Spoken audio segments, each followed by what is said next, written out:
Well, hello there, guys. Welcome to Mao's Legacy. This is a political simulator set during the time of Mao Zedong in Communist China and created by KremlinGames. These guys created Ostalgie, as well as another game based on the Berlin Wall. Just a fascinating company that really does a niche topic, political simulators, and an even more niche topic, communist political simulators, really, really well, better than most. As always, guys, I ask that you hit that like button and drop a comment down below, since we are a very niche channel and getting views over here is not easy. Also, subscribe to us, and also make sure to subscribe to our Twitch channel, where we're going to be playing these games live. Well, without further ado, let's jump into China. All right, guys, so much like Ostalgie, we have the sort of the top board here, the different buttons. We also have up here the support of the Communist Party of China, support of the people, the liberalization of minds. This really refers to the reformers who are trying to turn China more capitalist. The standard of living, they got to fix that. Anybody see the mistake there? International reputation is conservative. Now, conservative in the communist sense is very different than conservative in the liberal sense. What this really just means is that they are closest to the original Marxism. We have here agent networks right now at 2, global influence, relations with the Soviets, relations with the United States, and our budget. So first thing I want to go into is the economy and try to improve things here, because frankly, we're just not making a lot of money. So I'm going to actually put some cash in agriculture and some cash in industry. Hopefully this isn't spending too much. I'd also like to add to the gold reserve, although I've never seen what it does. So let's see what happens. Things might go really well or really poorly. One thing I love here is the politics menu. And over here we have all of the members of the Communist Party of China here, the important ones. Once we mouse over our character, we can see which of them likes us. That green bar means they really like us. And the non-existent or red bar means that these guys are enemies of ours, and they want to take us out. And the interesting thing is, if we won, we can actually hound them in the actual party itself, try and sort of push them out of the party. We can actually also spy on them, which is really interesting. Now, as for assigning to the north, south, etc., I'm not entirely sure what this does. We're going to assign Mao to the capital. For Deng, I'm going to assign him to the south. For Wang, I'm going to assign him to the north, and you can see their actual respect goes up quite a lot when I do that. But we really want to keep our, I guess, our closest men next to us. So we've just assigned a few of them. We have more to assign if we wish, but we're just going to go ahead and begin the clock and get started here in Mao's Legacy. So, congratulations on your appointment to the post of Premier of the State Council of the People's Republic of China, Comrade Hu Guofeng. As you know, your predecessor was Zhou Enlai, who gained popularity and respect among the people at home and abroad for his honesty and administrative talents. However, he was also an active promoter of economic reforms and promoted reformers in the party, such as his protege Deng Xiaoping. Believe it or not, Deng Xiaoping eventually became the leader, the chairman of the Communist Party of China. For these reasons, the death of Zhu on January 8, 1976 caused great grief among the people, which dissatisfied Mao and the leadership of the CCP, who reacted very reservedly to his death. Under the decree of Mao, the campaign of 5 No was launched. Not to wear mourning bands, not to make wreaths, not to make memorials, not to hold memorial ceremonies, and not to hang photos of Zhou Enlai. So we can influence the execution of this particular campaign here. And of course, Zhou Enlai is seen as a reformer. Let's go ahead and follow Mao's decrees for now. We want to show that we're members of the party, we're friends of the party for now. It's going to lower the support of the people, but it's going to keep us fairly okay with Mao, I think. So we've stopped commemoration. There's also a conspiracy growing against us.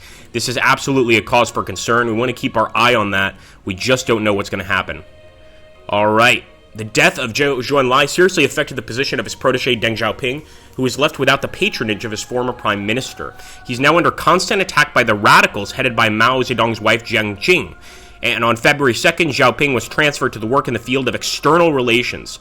With the permission of Mao Zedong and her supporters, they managed to launch a campaign, criticize Deng, and fight with the right, and begin an active persecution of Dan in the media. It is noteworthy that, although Mao treats Xiaoping with disbelief, he is not yet participating in his persecution. And what should we do, given that Hu Guofeng has never been on good terms with either Zheng Qing or Xiaoping? Alright, guys, we are going to so we can actually stand up for Deng Xiaoping, and remember, he is eventually going to be the leader, but then we're going to be seen as reformers, and we could actually lose some respect within the party, but I am going to stand up for him. In the media, controlled by Zheng Qing's group, active persecution of Deng Xiaoping and his ideas began. You, however, stood up for him, claiming that Xiaoping made mistakes but recognized them and contributed to the development of China. This caused discontent among the top of the party, but it appealed to the people. So our respect amongst the people has increased, but our respect to the party members has dropped. We've got to be careful now because we're seeing him as supporters of Xiaoping, and clearly he's not as well respected as we'd like. Now, I'd also like our budget to improve. I'm going to actually fast forward there, and you can see our budget is growing, but it's growing very, very slowly. And just like Ostalgie, you really have to be careful with the points you spend. Right now, as you can see, we're losing respect with the party, but what I'm hoping is getting that budget up to a decent level, and then potentially also using our agent networks here to start getting rid of the troublemakers in the party. All right, so these are elections in Thailand, and we essentially we can support the CPT and create a coalition with the left Democrats, or we can send funds for guerrilla warfare in Thailand. And I'm actually going to support the CPT. So we're going to see if we can't create an election. We managed to provide substantial support for the CPT and to achieve an alliance with various moderately left-wing activists and some warming of relations with the Social Action Party and the Democratic Party in exchange for the termination of partisan attacks on military bases. The election campaign of 1976 was accompanied by bloody street clashes. As a result, the Premier Kukrit Pramaja's Social Action Party received the largest number of votes, which had to form a coalition with the Democratic Party and the Communist Party of Thailand. Royalists in the government and officers are unhappy with the strengthening of the left. The situation is heating up. And as you can see here, our budget dropped because we spent quite a bit to just assist them. That's just the way things are. Science, this is done right here. And now we can move on to the next thing, which is going to be our own industrial technologies. But we don't currently have the science points or the budget to do any of those things. So we got to make our money back. We've got to deal with the current political situation. On March 25th, 1976, an article was published in the Shanghai newspaper in which late Zhou Enlai was counted among the capitalist roaders, supporters of the capitalist path. The material appeared at the direction of the head of the Shanghai Party organization. The article also sharply criticizes both Xiaoping and his reform ideas. This article is actually for the first time publicly accusing Zhou of sympathizing with capitalism, and it is not known how the people will react to it. So we can prohibit the publication of that article helping Xiaoping, or we can support the thesis of the article. I am going to prohibit its publication. Because of the enormous power of Zhang Chungchao in Shanghai as head of his administration, the article, despite your attempts to seize it, still leaked to the people. But your actions allowed to delay and impede the dissemination of the article. It is precisely because of this that the scale of the protests of the people, who took to the article as an insult to the deceased and beginning of a repressive ideological campaign of radicals, is not as big as it could be. So we threw in a wrench into the bureaucratic works there and were able to sort of slow down the article. And I hope Deng Xiaoping is noticing this and is happy with us for it. Let's take a look here. So Deng Xiaoping, he still hates us. If you look there at his respect level on the very bottom, he's not a fan.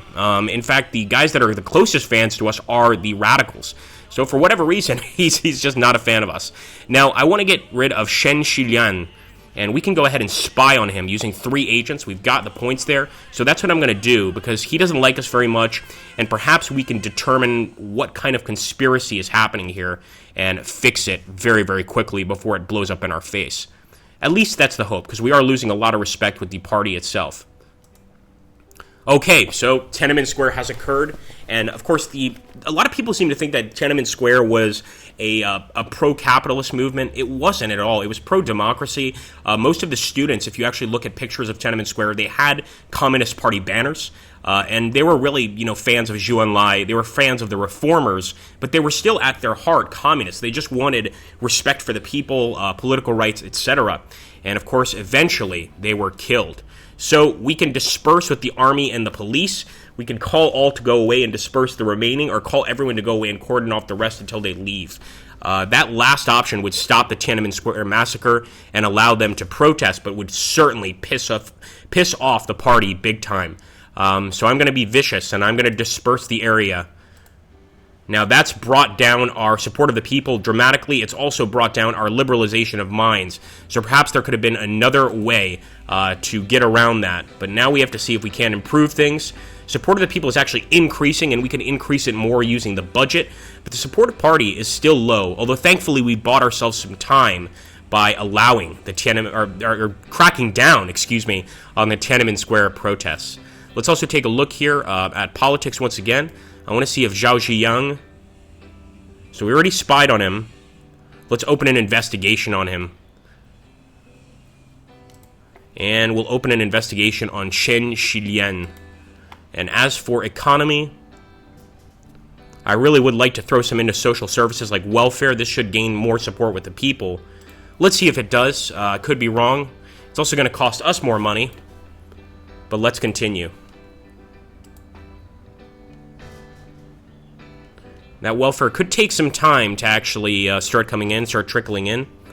In the meantime, what about our relations with China? Not going so well. What about our relations with North Korea? So we could actually give these guys weapons. We could form a union with them. Currently, they're not fans, though. They seem to be bigger buddies with the Soviets for now. That's all right. We can live with that. They're not exactly the greatest allies. And there we go. That budget is growing nicely, guys. I think now I'll also go into politics and see how things are going. All right, so there's Chen Xilian. Oh, I guess so this action is still going on. And again, we're just trying to get rid of the troublemakers here. We can also support other members here. I'm going to support Mao Zedong. And look at that. We moved him up right beneath us. He's now our second in command. Mao is working for us. That's pretty cool. Although this is 1976, I'm guessing he's already pretty damn old at this point. Okay, so a nice little earthquake. So we can allocate funds from the budget, request foreign humanitarian assistance, or let the provincial administration deal with it. Thankfully, we have enough money, and our budget is doing pretty well at 0.8. So I'm going to go ahead and fix the problem. Funds from the People's Republic of China budget were immediately allocated to carry out rescue and restoration work, which made it possible to mitigate the effects of the earthquake. The earthquake in Tangshan today turned out to be the second in the history of the number of victims after the Shaanxi earthquake in 1556. So we absolutely help the people there. Hopefully we get some more support. What we need to do is fix our support with the party. Liberalization of minds, I don't really care if it's at 0. It just means that our country is not going towards reform. But I'm not sure if that'll affect us later. I'm guessing it probably shouldn't, as long as we could stay cool with the party members. But as you can see here, we're losing faith pretty quickly. Anyway, guys, thank you so much for watching. There's so much more to this game. I can't stress that enough. There really is just so much more to be done. Influence, government, etc. But we're not getting to that today. This is just a basic gameplay video. If you enjoyed it, make sure to hit that like button, drop a comment down below, and subscribe to our channel, as well as our Twitch channel. Just follow us there. And if you really want us to do more, let us know in a comment down below that you'd like us to perhaps do a short campaign here of Mao's legacy. I personally would love to. Thank you again, guys. Take care, and glory to the Communist Party.